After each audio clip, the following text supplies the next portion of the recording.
하나님 말씀 보십니다. 누가복음 19장 1절에서 10절까지 말씀.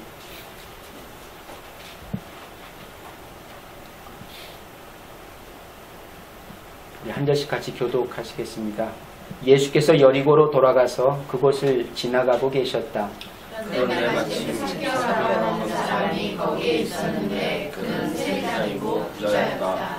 삭개오는 예수가 어떤 사람인지를 보려고 애썼으나 무리에게 가려서 예수를 볼 수 없었다. 그가 키가 작기 때문이었다. 그래서 그는 예수를 보려고 앞서 달려가서 뽕나무로 올라가다가 예수께서 거기를 지나가시기 때문이었다. 예수께서 그곳에 이르러서 쳐다보시고 그에게 말씀하셨다. 삭개오야, 어서 내려오너라. 오늘 내가 내 집에서 묵어야 하겠다. 그러자 삭개오는 얼른 내려와서 기뻐하면서 예수를 모시더라. 그런데 사람들이 보고서 모두 수군거리며 말하기를 그가 죄인의 집에 묵으려고 들어갔다 하였다. 삭개오가 일어서서 주님께 말하였다. 주님 보십시오. 내 세리의 자녀는 하는 사람에게 주겠습니다. 또 내가 그에게 속한 대로 세웠는데 죄를 갚아주십니다. 예수께서 그에게 말씀하셨다. 오늘 구원이 이 집에 이르렀다. 이 사람도 아브라함의 자손이다. 인자는 잃은 것을 찾아 구원하러 왔다. 아멘.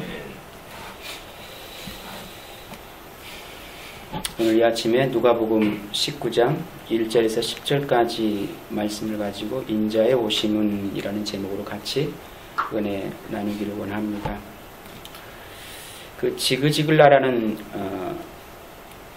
저자가 쓴 하나님 감사합니다라는 그런 책에 이렇게 고백합니다.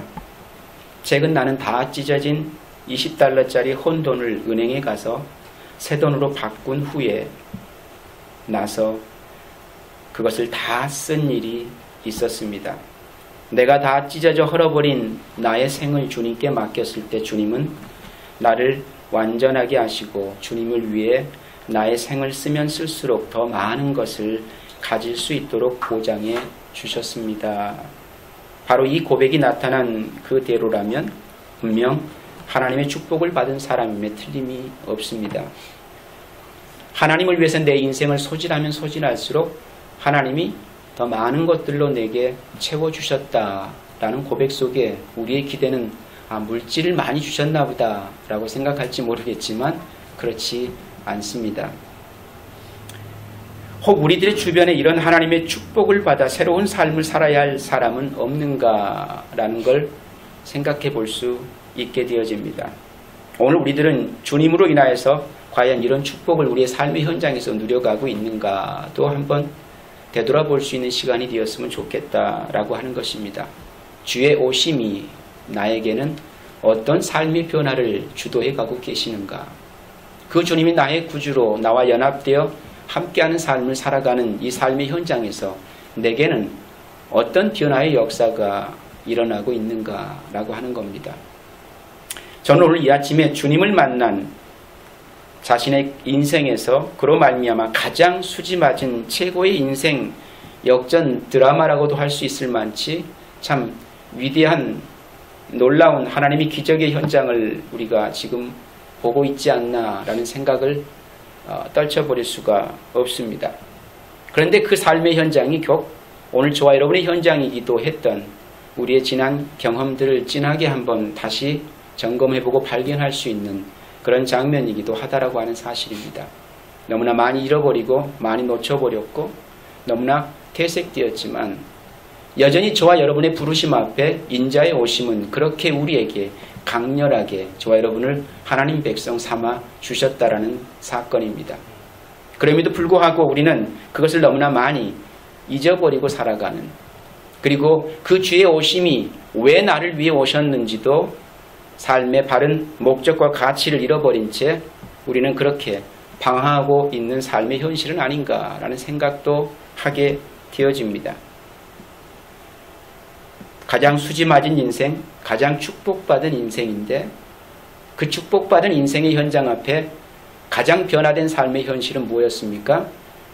내 가진 것을 다 내어놓는 삶을 살아가게 되어지는 현장이었던 것을 우리는 분명히 보고 확인할 수 있고, 그리고 삭개오라고 하는 그 믿음의 고백을 통해서 너무나 절절하게 알 수 있는 믿음의 현실이 아닌가라고 하는 겁니다. 그는 바로 세리장 삭개오입니다. 너무나 잘 알고 있고, 우리가 신앙생활을 하는 가운데 이 삭개오라는 이름을 얼마나 많이 들었을까라는 생각을 해봅니다. 그 죄인이라고 얘기하기 이전에 저와 여러분들이 바로 그 삭개오 어떤 현실을 우리는 다 잊어먹고 살아가는지 모르겠습니다. 삭개오는 자신의 인생에서 최고의 행복은 뭐라고 생각을 했을까라고 곰곰이 생각을 해보니까 그는 부자 되는 거였습니다. 부를 누리는 거였어요. 악착같이 그 부를 축적하여서 남보다 많은 부를 쌓는 것, 그것이 인생의 최고의 행복일 것이다 라고 분명히 그렇게 생각하며 살았을 것 같습니다. 그래서 부자가 되기 위해서 돈을 벌 수 있는 일이라면 무슨 일인지 다 했습니다.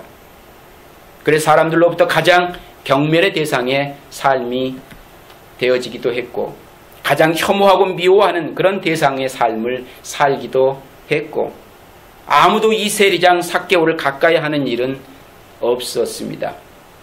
한마디로 사회적 왕따를 당하는 그런 삶을 살게 되어집니다. 뭘 위해서요? 부를 위해서라면 기꺼이 그것을 감수할 수 있다라고 하는, 자신의 최고의 행복의 가치는 부에 있다라고 아마 그렇게 자신하지 않았을까라는 겁니다. 그렇기 때문에 다른 모든 것을 잃어버려도 이 부만 있으면 나는 행복할 수 있다라고 생각하지 아니했겠는가. 그로 인해 삭개오는 죄인이라고 하는 눈에 보여진 죄인의 삶을 살아가게 되어졌던 것이고, 사람들의 평가도 그를 죄인이라고 정죄합니다.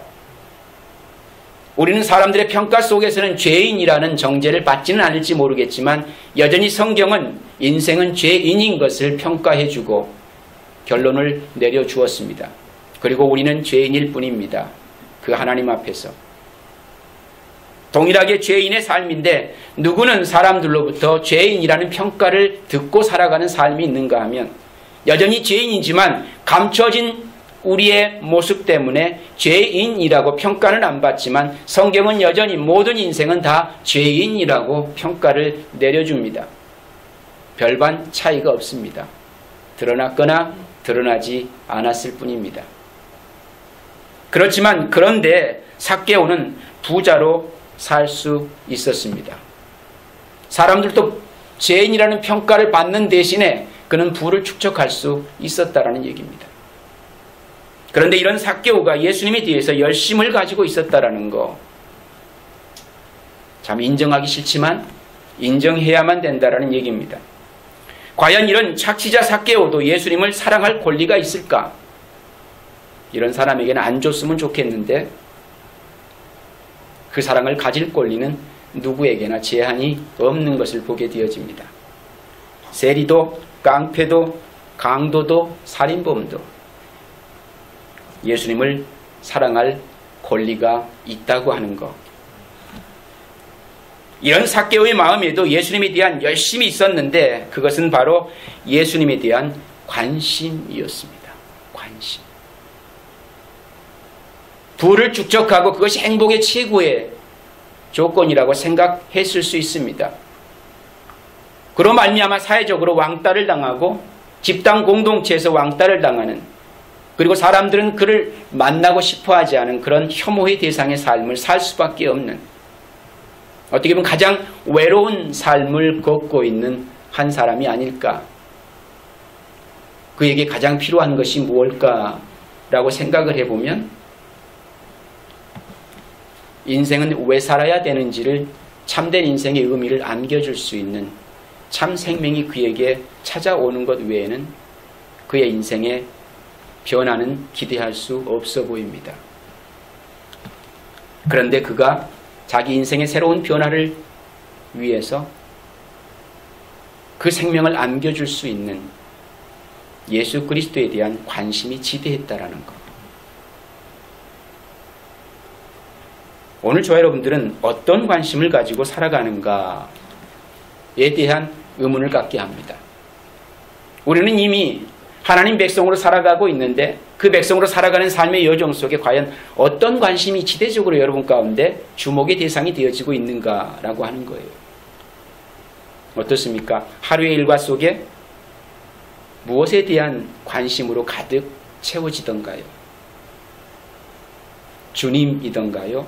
아니면 다른 것들이던가요? 어떻게 보면 삭개오보다 못한 마음을 가지고 우리가 신앙생활을 하고 있지 않나를 생각해 볼 수 있습니다. 오늘 삭개오는 예수님에 대한 관심, 그것으로 열심히 있었습니다. 그를 보고자 하는, 그를 만나고자 하는, 그를 알고 싶어하는. 3절과 4절 말씀에 저가 예수께서 어떠한 사람인가 하여 보고자 하되 키가 작고 문제가 있습니다. 보고 싶기는 한데 키가 작아 볼 수가 없네요. 그런데 그것도 문제가 되지 않습니다. 충분히 극복해낼 수 있습니다. 뭐 때문입니까? 주님에 대한 관심의 열정이 크기 때문에 얼마든지 극복해낼 수 있더라는 거예요. 키가 작고 사람이 많아 할 수 없어 앞으로 달려가 보기 위해 남이 할 수 없는 열심을 갖고 있음을 또 한 번 발견하게 되어집니다. 뽕나무에 올라가니 사람들의 조롱과 비난과 경멸의 대상이 될 수밖에 없는 그 현실도 마다하지 않습니다. 그렇죠? 키 작은 삭개오가 뽕나무에 올라가서 예수님을 보겠다고 맨 앞에 가가지고 나무에 올라가서 그러고 있는 그 모습을 여러분 한번 상상해 보시기 바랍니다. 많은 구경꾼들이 동물원에 가서 동물을 구경한 그런 모습 아니겠습니까? 그런 부끄러움과 수치도 감내하는 삭개오의 열심을 한번 생각해 보세요. 예수를 만나고자 하는, 알고자 하는 그 열심. 예수께서 그리로 지나가시게 되밀어라. 이처럼 삭개오는 자신이 가진 약점인 키 작다라는 단점을 가지고 있었음에도 불구하고 그것을 극복하면서까지 예수님에 대한 관심으로 열심히 있었던 겁니다. 바로 예수님이 누구신가? 과연 어떤 분이신가? 과연 소문대로 사랑이 많으신 분이실까? 능력이 많은 분은 맞는가? 뭐 다양한 소문에 대한 그 소식을 들었기 때문에 삭개오의 마음속에 예수님에 대한 관심으로 가득 차 있었다고 하는 사실. 오늘 저와 여러분들에게도 이런 주님에 대한 관심으로 충만하기를 당부를 드립니다. 아멘. 주님에 대한 관심. 나에 대한 관심 말고 내 남편, 내 아내에 대한 관심, 내 자식에 대한 관심으로 우리의 모든 시간들을 다 소진하지 마시고 그 속의 일부분이라도 주님에 대한 관심으로 꽉 채워가는 그런 성도의 삶이 됐으면 좋겠다라는 기대를 해봅니다. 아니, 우리는 그렇게 살아야만 합니다. 하나님의 자녀라서. 그 주님에 대한 관심, 내가 사랑할 수밖에 없고 그로 말미암아 너무 큰 사랑을 받았기에 그 사랑의 관계 속에 뗄래야 뗄 수 없는 뭐가 존재해야 됩니까? 관심입니다. 그 관심이 집중할 수 있어야 돼요. 우리가 이 생을 살다 보니까 그 주님에 대한 관심이 너무나 삭막해져 가더라. 삭막한 정도가 아니라 단절되어져 가는 관계까지 이르는 우리의 모습들을 너무나 많이 발견합니다. 그것이 여러분의 모습이기 전에 제 모습일 수도 있습니다. 그 주님에 대한 관심이 조금씩 소멸되어져 가는, 그리고 막연하게 그 주님이 그래도 나를 사랑하고 계시지 라고 하는, 아니요, 그 주님은 이미 나를 사랑하셨기 때문에 이제는 내가 그 주님을, 그 사랑을 붙들고 끝까지 포기하지 않겠다고 하는 우리의 열심, 우리의 관심이 필요한 그런 성도의 삶이 오늘 우리 가운데 있어야 되지 않겠는가.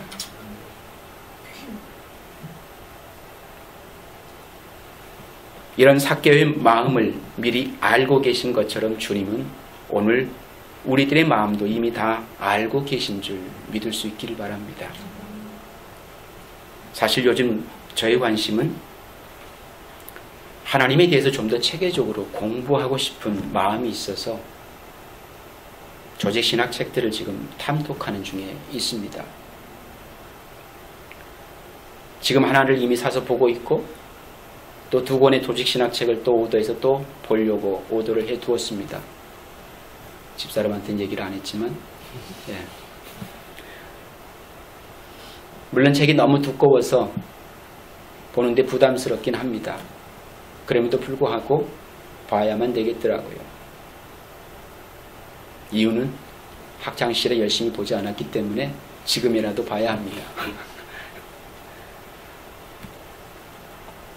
학교 다닐 때는 시험 점수를 잘 맞기 위해서 봤다면 지금은 하나님 말씀을 바로 알기 위해서 봐야 한다고 하는 것. 그래서 바른 말씀을 전하고 바르게 가르치고 싶기 때문에 그 하나님에 대해서 궁금하고 내가 그동안 알아왔던 것이 맞는가에 대한 새로운 조명이 필요해서 보게 되어지더라고요. 저의 관심은 그렇습니다. 여러분의 관심은 어디에 관심을 두고 생활하고 있습니까? 이런 저의 관심을 주님이 이미 알고 계신다고 생각합니다. 삭개오를 이미 그 마음을 알고 계시는 것처럼 오늘 우리의 마음을 이미 아시는 주님. 예수께서 그곳에서 이르러서 저를 쳐다보시고 그에게 말씀하셨다. 삭개오야 어서 내려오너라. 오늘 내가 내 집에 묵어야 하겠다라고 5절 말씀에 그렇게 말씀하십니다. 아시고 보시고 부르십니다. 오늘 주님의 발걸음이 어디에 머물겠다고 하십니까?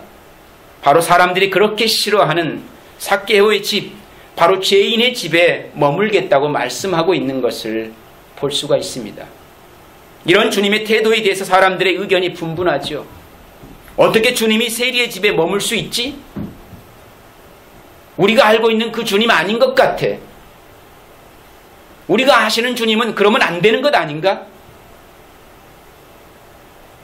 주님은 죄인을 구원하기 위해서 오시는 분이 아니라 우리처럼 바른 신앙의 삶을 살고 있는 의인을 구하러 오셔야 맞는 건데 어떻게 세리의 집에 머물겠다고 말씀하시는 거지? 이건 말도 안 되는 거야. 어떻게 이런 일이 있을 수 있지?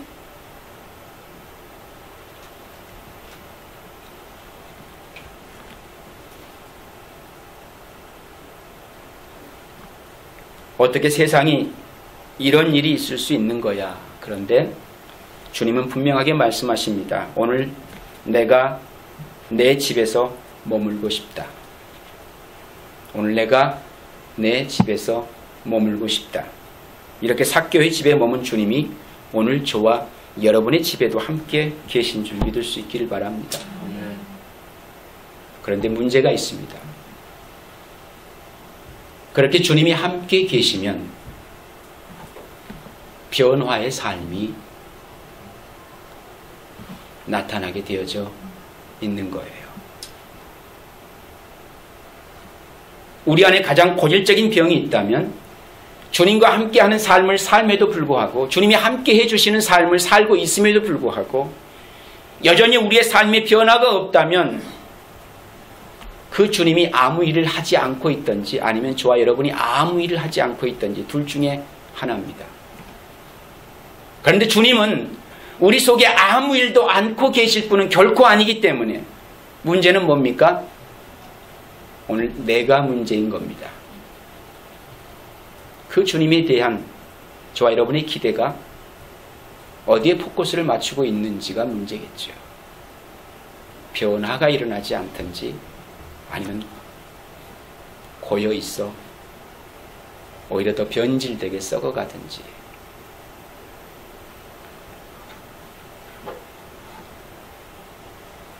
사람들의 손가락 받는 그 삭개오는 변화되어지더라고요. 변질이 아니에요. 오늘 우리는 변화되어지고 있습니까? 아니면 변질되어져 가고 있는 것 같습니까? 아니면 아무런 반응이 없는 그런 삶이 지속되고 있습니까? 분명 확신할 수 있는 것은 주님은 우리와 함께 하십니다. 주님이 저와 여러분의 집에 거하십니다. 그러면 기대할 수 있는 것은 변화입니다. 삭개오가 어떻게 주님을 맞이합니까? 그러자 삭개오는 얼른 내려와가지고 기뻐하면서 예수를 모셔드렸다라고 말씀이 그렇게 기록하지요. 세리장 삭개오는 이미 변화되었습니다. 그 이전부터 주님에 대한 관심이 쭉 있어 왔고 주님께서 나를 보시고 세상 사람들이 죄인이라고 손가락질하고 경멸하고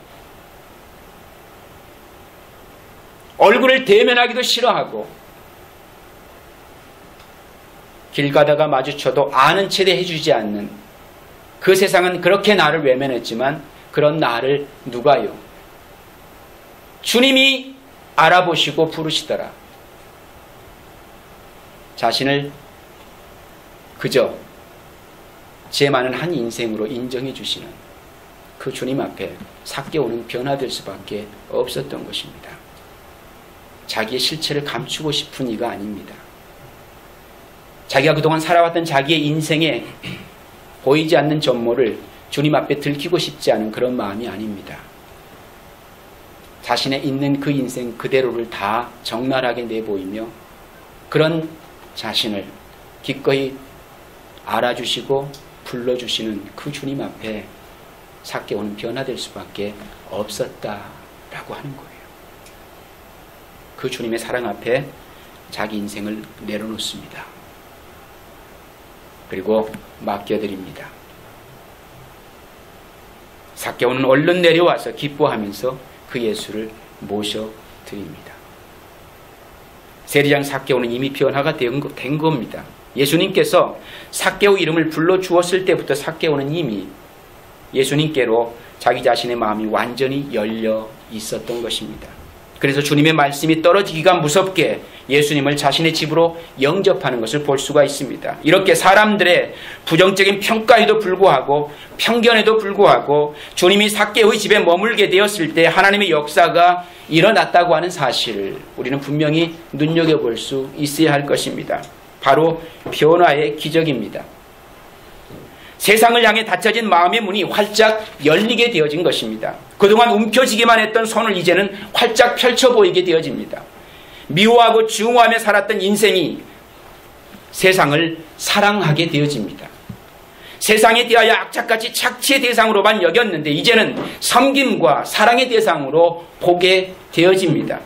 이것이 변화의 기적적인 믿음의 역사라고 하는 사실을 저와 여러분들이 분명히 만날 수 있어야 되겠다라는 겁니다.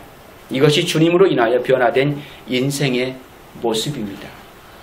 그런데 변화라고 하면 여러분들은 눈에 보여진 외형적인 어떤 행위에 관점을 두지요. 그런데 그렇지 않습니다. 옛사람이 새사람으로 바뀌어지는 걸 변화라고 합니다. 인생의 가치가 바뀌는 거예요. 세상 부의 축적을 위해 행복의 수단으로 알고 그것만을 추구하여 살아왔던 인생이 변화의 삶을 맞이하게 되어지니까 자신이 옛사람의 모습으로 축적했던 그 모든 것을 내려놓고 이제는 그 수단을 다른 수단으로 사용하게 되어지더라라는 얘기입니다. 인생의 가치가 바뀌는 겁니다. 주님을 그 안에 모시고 자신의 인생의 행복의 수단으로 알았던 그 부를 내려놓는 겁니다. 옛사람이 바뀌어 새사람이 됐다고 하는 것은 주님을 모신 그 자리에 원래 자기가 주님 모시기 이전에 가졌던 것을 끄집어내는 겁니다. 그게 새사람의 모습입니다. 그런데 오늘 이 시대에 새사람의 모습은 옛사람 것을 그대로 같이 소유하면서 그 겉에다가 치장하는 데 급급합니다. 그건 속사람이 바뀐 게 아니에요. 그건 가식이고 위선입니다. 성도는 분명히 새사람 되어져야 합니다. 새롭게 바뀌어지는 거예요. 인생의 가치관이 달라져야 합니다. 새로운 피조물로 바뀌어진 변화, 삶의 새로운 가치관의 변화, 그리고 인생의 내용의 변화, 이런 역사가, 이런 기적이 우리 가운데 일어나는 삶, 이 삶을 성도들이 지향해가는 믿음의 삶의 여정이 되어질 것입니다. 잃어버렸던 한 영혼이 주님께로 돌아왔습니다. 변화되어진 삶. 오늘 삭개오는 예수님 앞에 지난날 세리의 삶을 회개합니다. 그렇지요? 자신이 행했던 모든 과거들이 자기 욕심 때문이라는 사실을 알기 때문에 그것을 기꺼이 내어놓고 회개하게 되어집니다. 자신의 가장 소중한 분신과도 같은 자신의 부를 기꺼이 내려놓는 것을 볼 수가 있습니다. 삭개오가 일어서서 주님께 말합니다. 주님 보십시오. 내 소유의 절반을 가난한 사람들에게 주겠습니다. 또 내가 누구에게 강제로 빼앗은 것이 있으면 4배로 하여 갚아주겠습니다. 라고 8절 말씀에 고백합니다. 왜 주님께서는 이렇게 잃어버린 영혼에 대한 관심을 가지고 계실까? 라고 하는 거예요. 그것은 참된 회개의 기쁨을 볼 수 있기 때문입니다. 오늘 저와 여러분에게는 그런 기쁨이 없었을까요? 아마 성도에게 있어서 그 기쁨을 없이 이 자리에 와 있다면 그것은 있을 수 없는 일일 겁니다.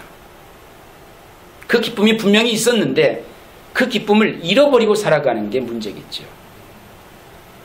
잃어버린 한 영혼이 주님께 돌아오면 기쁨의 눈물이 있습니다. 그리고 그 속에는 섬김의 기쁨이 있습니다. 그리고 그 속에는 나눔의 기쁨이 있습니다. 그리고 감동의 기쁨이 있고요. 회복의 기쁨이 있고요. 궁극적으로 무엇이 있다라는 것입니까? 기쁨이 끊이지를 않는 삶을 살게 되어져 있다라는 겁니다. 기뻐하는 삶, 희락의 삶, 그 기쁨이 성도의 삶 가운데 풍성해질 수밖에 없는 겁니다. 하나님 앞에 왜 감사할 수 있을까? 너무 기뻐서 감사할 수 있는 거잖아요. 인생의 가치가 이렇게 바뀌어져 가는 게 성도의 삶입니다. 즐거움이 있는 겁니다. 어떻게 이 기쁨을 외면할 수가 있겠습니까? 세상 끝까지라도 가서 이 기쁨을 찾고 또 찾고 싶은 것이 주님의 마음 아니겠습니까? 오늘 저와 여러분들이 이 마음을 가질 수 있기를 바랍니다. 오늘 저와 여러분들이 세상에 대하여 빚진 자의 마음으로 살아갈 수 있기를 바랍니다. 오늘 삭개오는 자신의 죄를 청산할 뿐만 아니라 나눔의 삶을 통해서 구원의 기쁨을 다른 사람들에게 전달하기로 작정하는 것을 볼 수가 있습니다. 변화되어진 삶 속에 옛것을 내어놓고 새것을 받아들인 삶 속에 더 이상 옛것을 담아둘 공간이 없는 겁니다. 성도는 그렇게 계속 예수 그리스도가 채워지고 그 옛사람의 것이 계속 비워져가는 삶을 사는 것이 성도의 삶이 아닐까. 오늘 삭개오를 통해서 그 믿음의 새로운 도전을 다시금 직면하게 되어집니다. 성도는 겉을 화려하게 치장하는 사람이 아닙니다. 성도는 예수 그리스도를 채우고 그 예수 그리스도가 채워지기 이전에 있었던 것을 아낌없이 내다 버리는 삶. 그런데 그것을 그냥 버리지 아니하고 나눔과 섬김이라고 하는 믿음의 열매를 가지고 그것들을 다 소진하는 삶을 살아가게 되는 것을 보게 되어집니다.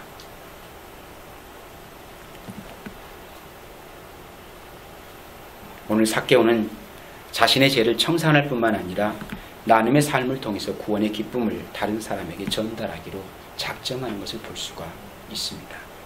바로 이런 삭개오 같이 회개하고 변화된 사람이 누구라고 얘기합니까? 아브라함의 자손이다. 예수님께서 그렇게 말씀하십니다. 믿음의 자손이 된다라는 얘기입니다. 믿음의 자손. 구원의 백성이 되는 것입니다. 오늘 삭개오로 회개로 인해서 그 집이 어떻게 되옵니까? 구원을 받는 것을 볼 수가 있습니다. 이 기쁨이 우리들의 가정에 섬기는 교회 가운데, 특별히 이 샌위치 지역에 나아가 온 열방 가운데 일어날 수 있으면 참 좋겠다. 인자가 이 땅에 오심은 잃어버린 영혼을 찾기 위해서입니다.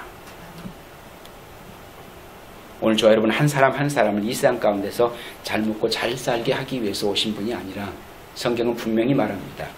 인자는 잃은 것을 찾아 구원하러 오셨다라고 말씀합니다. 잃어버린 한 영혼을 찾아 하룻밤을 지새우며 그를 향한 사랑을 속삭일 때 그 영혼의 비리를 말하지 않습니다. 너 왜 그렇게 했니? 따져 묻지 않습니다. 책망하지 않습니다. 꾸짖지도 않습니다. 비판하고 판단하지도 않습니다. 그저 사랑의 편지를 전달합니다. 삭개오야, 내가 오늘 너와 함께 지내고 싶다. 내가 너를 얼마나 사랑하는지 아니? 내가 너를 얼마나 그리워했는지 아니? 내가 너를 위해 하늘 보좌를 버리고 이 땅에 왔다. 너를 만나기 위해서. 오늘 9절 10절 이렇게 말씀합니다. 오늘 구원이 이 집에 이르렀다. 이 사람도 아브라함의 자손이다. 인자는 잃은 것을 찾아 구원하러 왔다. 저 여러분을 그렇게 구원하신 것입니다. 그러면 우리의 삶 가운데 기대했으면 좋겠습니다. 저 여러분이 어떤 인생의 가치를 가지고 새 사람의 삶을 살게 되어지는지, 변화의 삶을 살아가게 되어지는지, 거기에 저 여러분의 삶에 기대가 풍성했으면 좋겠다라는 기대를 갖게 되어집니다. 인자의 오심이 우리를 그렇게 구원하려 하심이기 때문입니다. 기도하겠습니다.